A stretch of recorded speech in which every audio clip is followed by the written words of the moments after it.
Hello everyone, in today's video we are going to have a very short discussion on the use of literary devices in The Tempest, Act 3 Scene 1, Act 3 Scene 2. I will discuss with you the most common literary devices used in Act 3 Scene 1 and Act 3 Scene 2.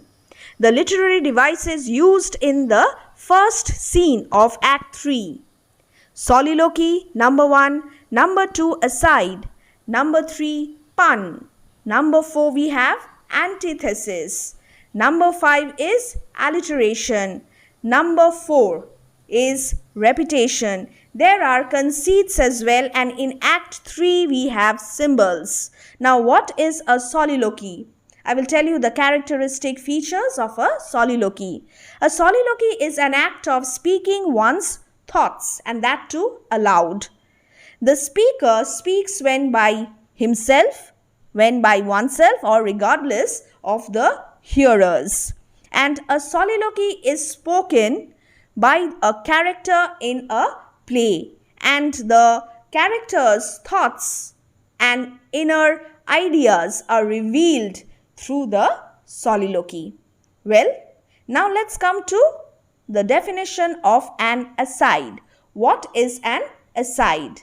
An aside is a remark or a passage in a play.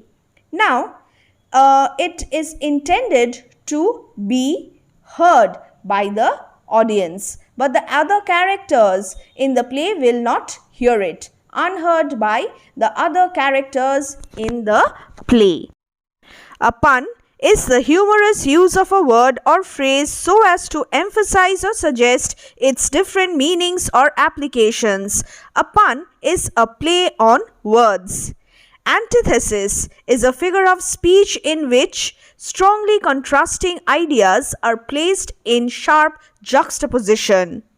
Poor worm, thou art infected. This visitation shows it. This is an aside. In Act 3, Scene 1, Prospero frequently uses the aside to show the audience that he has planned this event. Asides usually suggest that there is some form of conspiracy, deceit, or mocking in the scene. As Act 3 Scene 1 opens, Ferdinand, like Caliban in the opening of the previous scene, delivers a soliloquy as his enforced slavery for Prospero takes the form of carrying logs. But his reaction is entirely different here.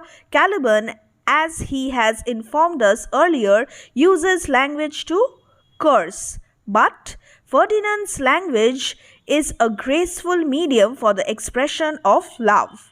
And there is a series of antitheses, lines 1 to lines 9. He speaks in courtly language, idealizing his love and sharing his thoughts with the audience. There be some sports are painful, and their labor delight in them sets off. Painful yet delightful.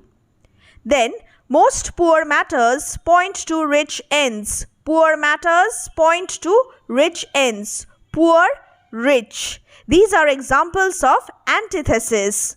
Again we have, this my mean task would be as heavy to me as odious, but the mistress which I serve quickens what's dead and makes my labors pleasures. So odious and again full of pleasure.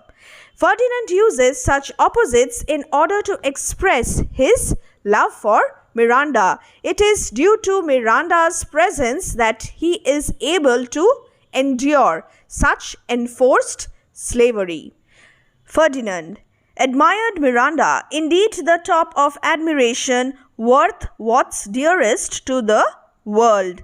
Ferdinand begins with a pun, gently playing on Miranda's name and remarking that, as both words imply wonderful, she is aptly named. He emphasizes his feelings with the alliteration of worth, what's, and world.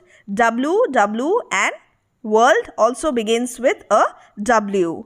So here we have alliteration as well as pun. But you, O you, so perfect and so peerless, are created of every creature's best. Here the word you is repeated. Repetition is used for emphasis in order to glorify and praise Miranda's beauty. So perfect and so peerless, an example of alliteration. Perfect begins with a P, peerless also begins with a P. Now my dear students, if you search the text, you will get many more examples. And if you get one or two, kindly let me know. Write it down in the comment box. Prospero's books are a symbol of his power, as it is his books that have taught him the magic which allows him to control the element and people to fulfill his aims. For example, Caliban tells Stefano that for without them he is but a sot. Prospero's books also show his isolation from civilization, as magic is what causes him to forget his duties as Duke of Milan and cause Antonio to usurp him. I hope this video will be helpful. Please wait for more videos on The Tempest as well as ISC poems and short stories. Till then, take care.